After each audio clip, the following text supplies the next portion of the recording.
pembukaan rapat paripurna DPRD Kabupaten Nganjuk yang penuh kebahagiaan seperti hari ini. Mari kita bersama-sama memanjatkan puji dan rasa syukur kepada Allah SWT. Dewan Perwakilan Rakyat Daerah DPRD Kabupaten Nganjuk menggelar rapat paripurna di ruang rapat paripurna kantor DPRD Kabupaten Nganjuk. Rapat paripurna dipimpin oleh Wakil Pimpinan DPRD Kabupaten Nganjuk, Jianto, didampingi oleh Ulum Bastomi dan Ketua DPRD Kabupaten Nganjuk, Tatit Heru Cahyono. Turut hadir dalam rapat tersebut PJ Bupati Nganjuk, Sri Handoko Taruna, Sekda Kabupaten Nganjuk, Nur Solekan, Forkopimda Kabupaten Nganjuk, OPD Kabupaten Nganjuk, dan anggota DPRD Kabupaten Nganjuk. Mengawali pembukaan rapat paripurna DPRD Kabupaten Nganjuk yang penuh kebahagiaan seperti hari ini, mari kita bersama-sama memanjatkan puji dan rasa syukur kepada Allah SWT. Agenda rapat paripurna tentang penyampaian Bapemperda DPRD Nganjuk terkait Raperda Nganjuk mengenai pengelolaan pasar rakyat dan penyelenggaraan pusat pembelanjaan dan toko swalayan. Kemudian dilanjutkan dengan penyampaian Bupati Nganjuk terhadap Raperda Kabupaten Nganjuk mengenai perusahaan perseroan Bank Perekonomian Rakyat BPR Anjuk Ladang dan rencana pembangunan jangka panjang daerah RPJPD Kabupaten Nganjuk tahun 2025 sampai 2045. Sebelum rapat dimulai, salah satu anggota DPRD Nganjuk, Marianto, menyampaikan sarannya bahwa tahun 2024 adalah tahun yang sangat strategis, di mana kita banyak mempersiapkan RPJPD Kabupaten Nganjuk 2025 sampai dengan 2045. Ini saya masukkan pada Pak Bupati. Kita tahu bahwa tahun ini tahun politik yang kita sampaikan adalah terkait dengan perluasan penyampaian rencana pembangunan jangka panjang daerah pada tahun 2025-2045. Karena DPRD ini akan membentuk semacam pansus, otomatis pansus itu harus berjalan dengan baik. Pansus berjalan dengan baik, akan tetapi fungsi organisasi BPD juga harus berjalan dengan baik. Yang pertama saya sampaikan bahwa di Bapeda ini sebetulnya BPD ini adalah Bapeda ini belum ada kepalanya Bapeda. Gitu. Sekarang ada yang PLT sebentar lagi mau menggaji gaji. Kemudian dalam sambutannya, PJ Bupati Nganjuk, Sri Handoko Taruna, menyampaikan bahwa Kabupaten Nganjuk sudah mengantisipasi hal ini dan pada tanggal 20 Maret 2024 telah bersurat kepada KASN mengenai persiapan pengisian jabatan, terutama jabatan strategis seperti Bapeda, BPKAD maupun Bapenda. Oleh karenanya kami sudah mengantisipasinya Bapak. Tanggal 20 Maret 2024 Kabupaten Nganjuk sudah bersurat kepada KSN tentang persiapan pengisian jabatan kalau pada saat tahun 2024 ini seperti jabatan strategis Bapeda, BPKAD maupun Bapenda adalah fungsi strategis. Ini harus segera kita antisipasi dan kita isi bila terjadi kekosongan dalam hal ini pensiun. Oleh karenanya, surat tanggal 20 Maret 2024 telah dijawab tanggal 3 Mei 2024 oleh KSN. Telah menyetujui intinya, dan surat ini juga telah ditembuskan ke Kementerian Dalam Negeri, dalam hal ini Dirjen Otonomi Daerah. Kemudian dilanjutkan dengan penyampaian Bapemperda DPRD Nganjuk terhadap rancangan Perda Kabupaten Nganjuk tentang pengelolaan pasar rakyat dan penyelenggaraan pusat pembelanjaan dan toko swalayan oleh perwakilan dari anggota DPRD. Dewan Perwakilan Rakyat Daerah dan Pemerintah Daerah sebagai unsur pemerintahan daerah diberikan kewenangan secara utuh untuk keleluasaan untuk membentuk peraturan daerah berdasarkan kewenangan sebagaimana lembaga pembentukan peraturan daerah Bapemperda DPRD Kabupaten Nganjuk dalam rangka melaksanakan perintah peraturan perundang-undangan dan merespon aspirasi masyarakat mengusulkan 2 raperda inisiatif. 1. Pengelolaan pasar rakyat.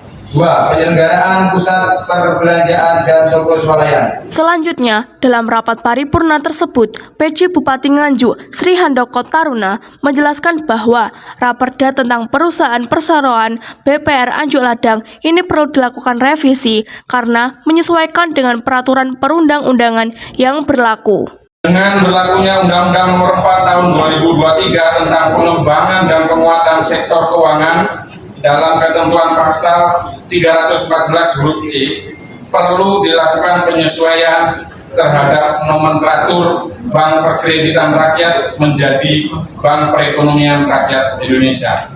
Undang-undang ini memperkuat fungsi DPR dengan memperluas bidang usahanya dan meningkatkan peranan DPR dalam mendukung bisnis UMKM. Selain itu, perubahan nomenklatur tersebut juga dalam rangka revitalisasi peranan DPR sebagai penggerak perekonomian masyarakat dan perbaikan tata kelola DPR.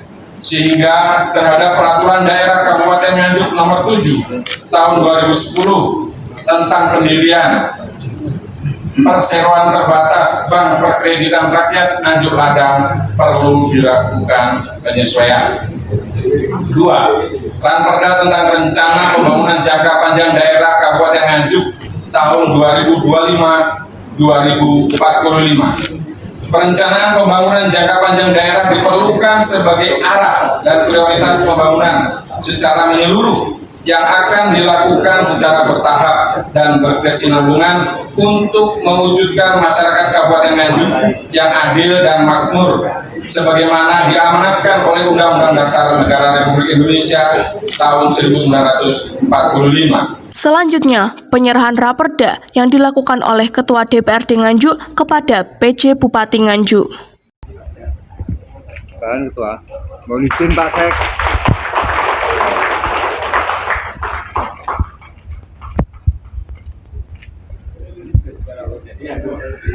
Pak, mohon izin Pak Sek agak ke kanan Pak Sek. Ya, sip. 1, 2. Terima kasih Pak Sek.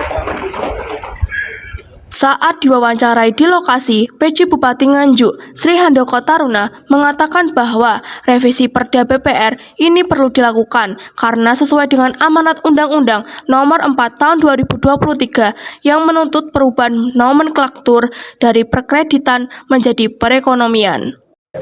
Hari ini kita menyampaikan dua rancangan peraturan daerah tentang DPR Anjuk Ladang maupun RPJPD Kabupaten Nganjuk 2025-2045. Kenapa DPR ini harus ada perda yang direvisi sebagai amanat Undang-Undang 4 2023 bahwa nomenklatur perkreditan harus dirubah menjadi perekonomian. Ini salah satu momen untuk kita adakan sebuah revisi selain daripada isu-isu lainnya. Tapi intinya dari amanat undang-undang itu sendiri. Sedangkan RPJPD 2025-2045 ini adalah memang amanat undang-undang yang memang harus kita kerjakan sebagai titik tolok ukur pembangunan Kabupaten Nganjuk ke depan.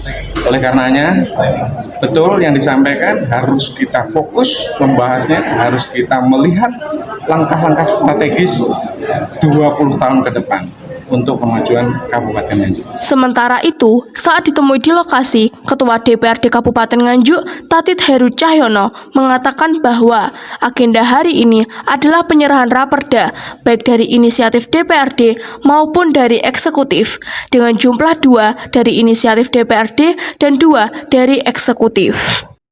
Terima kasih.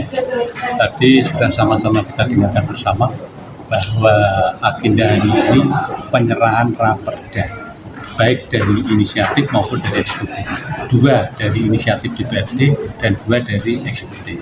Ini kita paripurnakan, nanti setelah ini kan sudah masuk pada pembahasan, kita masuk itu tahapan berikutnya, nanti kita buat pansus untuk membahas perda yang sudah disampaikan baik itu dari inisiatif maupun dari eksekutif. Setelah ini kami membentuk nanti pansus. Setelah pansus maksimal itu 3 bulan. Masa kerja DPRD terakhir kan Agustus, Mei. Juni, Juli, Agustus. Tentu ini juga menjadi bahan pertimbangan. Saya nanti akan kumpulkan kepada teman-teman fraksi. Kalau memang semuanya bisa menyelesaikan dalam masa jabatan, sisa masa jabatan ini, tentunya nanti akan kita bahas dengan teman-teman pansus masing-masing fraksi untuk mengirimkan anggotanya dan mempunyai komitmen untuk selesai membahas dalam masa jabatan yang tinggal beberapa tersisa ini. Alhamdulillahirrahmanirrahim. Rapat paripurna pada hari ini kami nyatakan dengan resmi ditutup. Wassalamualaikum warahmatullahi wabarakatuh. Dari Nganjuk, Sofia melaporkan.